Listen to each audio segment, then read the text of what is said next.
Hello, dear viewers, and welcome to a new episode of Games and Names.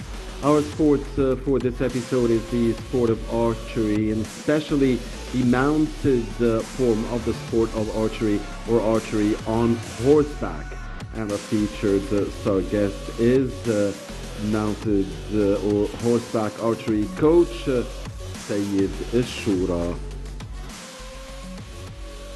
Archery has occasionally been used from the backs of other riding animals in large open areas. It was a highly successful technique for hunting, for protecting the herds, and for war.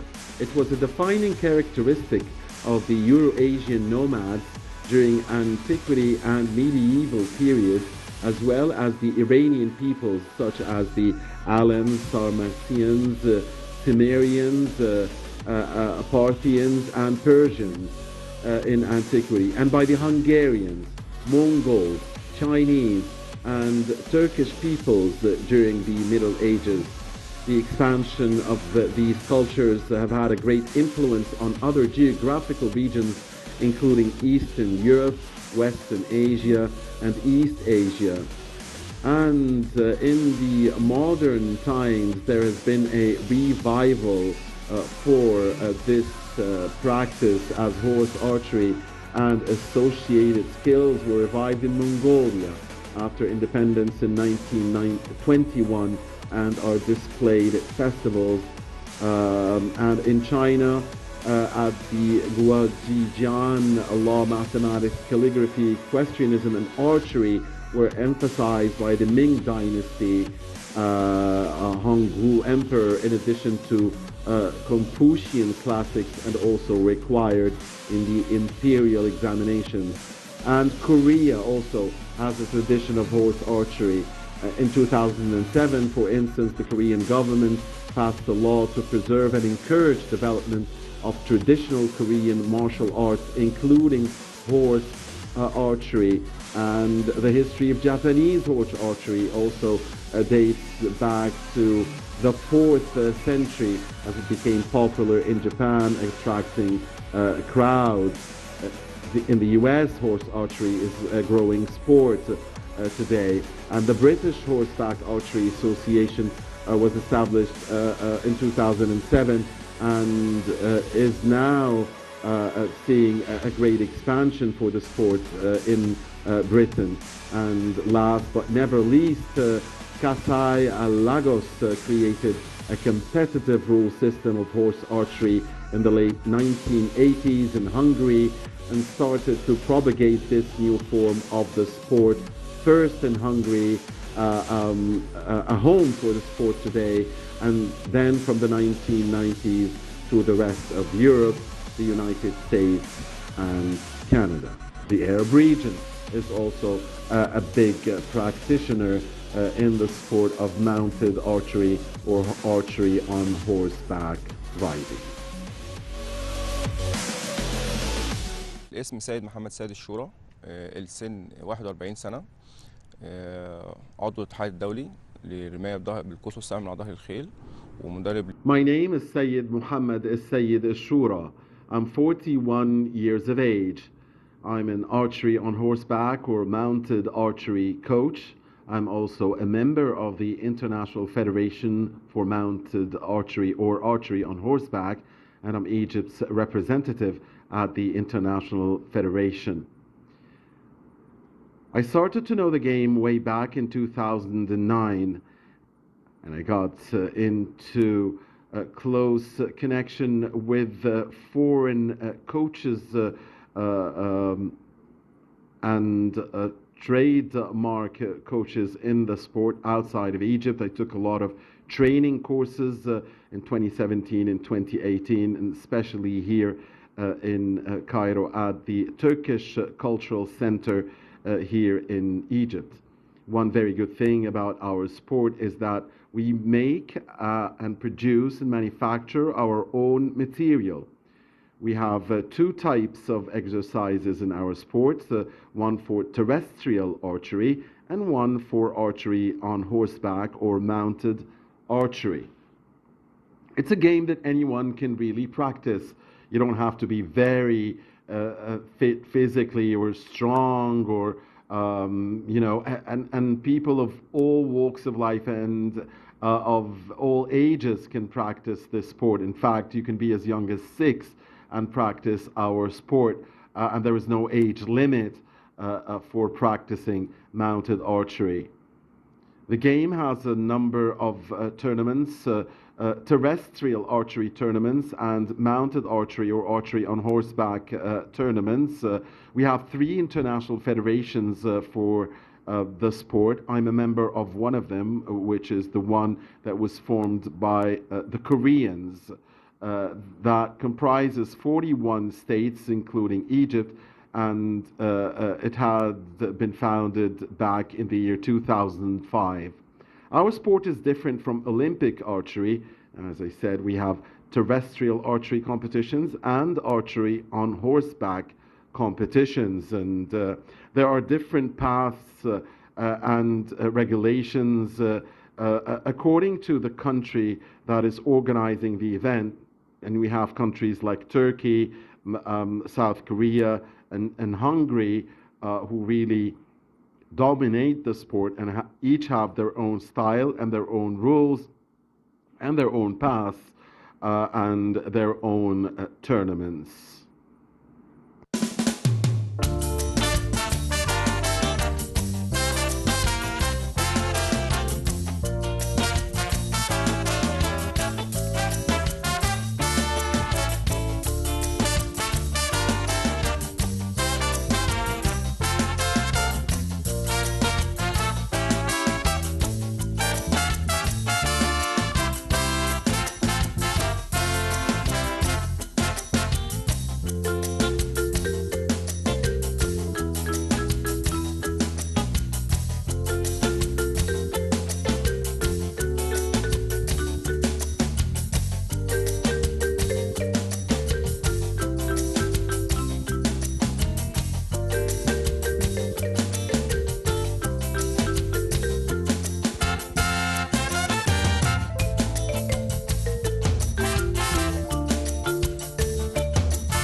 بالنسبة للخيول احنا عندنا الخيل بنعده. Horses, just like knights, should have their own specific characteristics. And the best horses for mounted archery or archery on horseback really are the Arabian horses. And male horses are better than female ones because they are fearless compared to their female partners. And there are a number of important characteristics that a horse should possess to be successful in our sport, including being disciplined, fearless, having a strong character, possessing speed, and a strong bone structure. We train horses regularly to make sure that they are comfortable with the process of throwing the bow and arrow, and so as not to fear the process itself. And sometimes we put our material in boxes on the horse, and we keep it with the horse so they can get acquainted with it. We have a number of different tournaments and paths in our sport. There is the Turkish path, the Mongolian path, the Hungarian path, and that is the biggest school really for the sport globally. and now I can tell you that the sport is expanding widely in Egypt and also in the Arab region. Alongside Egypt, we have Saudi Arabia, Palestine, Jordan, Yemen, Kuwait, Qatar, and Syria, who now all have federations for the sport and have joined the International Federation of the sport.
بالنسبة للعبة بتاعتنا ما عندناش فرق ما بين الشباب والبنات. There is little difference in the practice of the sport between males and females. In fact, they receive the same exercises, the same training, and they have the same rules and regulations for their tournaments.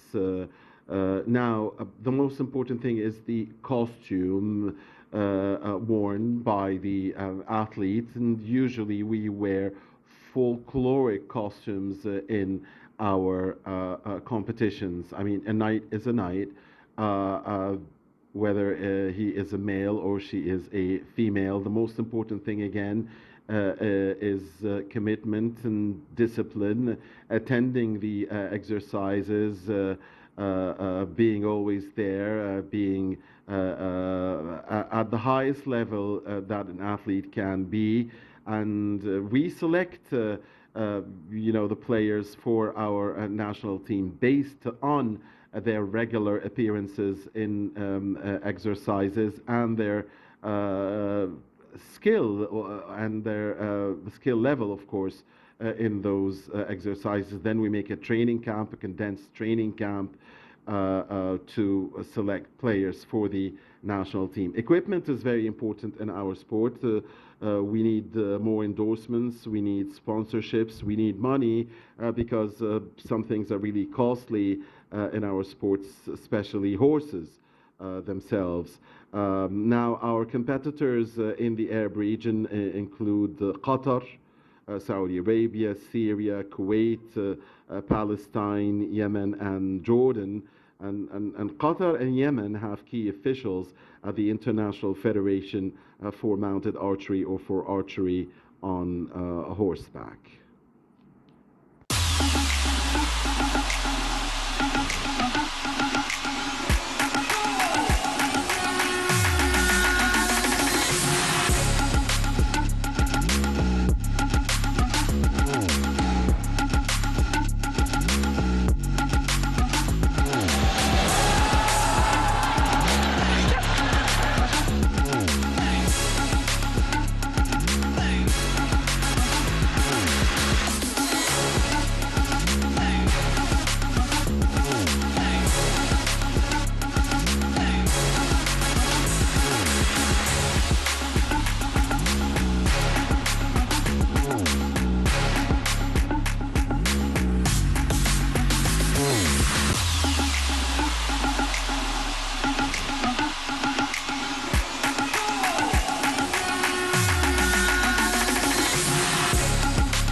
احنا بنحاول جاهدين ان احنا نعمل عمليه انتشار للعبه، ان احنا يبقى في اكتر من مكان تدريبي. Our sport is seeing a big expansion here in Egypt. We're trying to organize free events regularly to get the people to know more about our sport. We recently had an event in Alexandria where people with special abilities were invited, and they were very interested in our sport. We also try to solve the financial shortcomings in our sport by manufacturing and producing our own equipment to try and make the practice of the sport more affordable to a larger section of society. Of course, safety is a key element in our sport, which has a bow and an arrow, so there is a safety equipment, and we focus on teaching the safety measures to all the athletes who practice our sport.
I really hope to see an Egyptian association for the sport in the near future.